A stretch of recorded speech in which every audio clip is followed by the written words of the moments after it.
పెద్ద ఎత్తున నకిలీ విత్తనాలు అమ్మించాడు. మేము స్వయంగా వెళ్ళి పట్టుకుంటే ఆ గ్రామంలో వాళ్ళందరూ వెళ్ళి అడిగారు, ఏమండి ఇలాగ నకిలీ విత్తనాలు అంటే ఆల్ మార్కెటింగ్ కమిటీ చైర్మన్ అమ్మింది.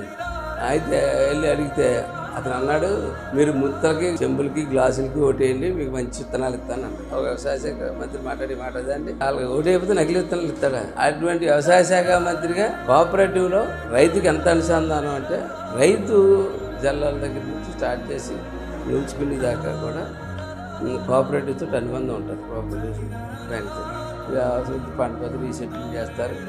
అటువంటిది ఏ రోజు కూడా రైతు మంచి చెడ్డ తెలిసిన వాడిని ఎవరిని ఎన్నుకోబడలేదు, ఎలక్షన్ పెట్టలేదు. కోఆపరేటివ్ ప్రెసిడెంట్ ఈ వైసీపీ కొంతమంది ఉంటారు ఖాళీగా తిరిగి, వాళ్ళని తీసుకుని సొసైటీ ప్రెసిడెంట్గా తీసుకుని రైతు కష్టం వాడికి ఏం తెలుస్తుంది? ఇందులో ఏమైనా రూపాయి వస్తుందేమో అని చూస్తారు తప్ప రైతు కష్టం వాడికి తెలుదు.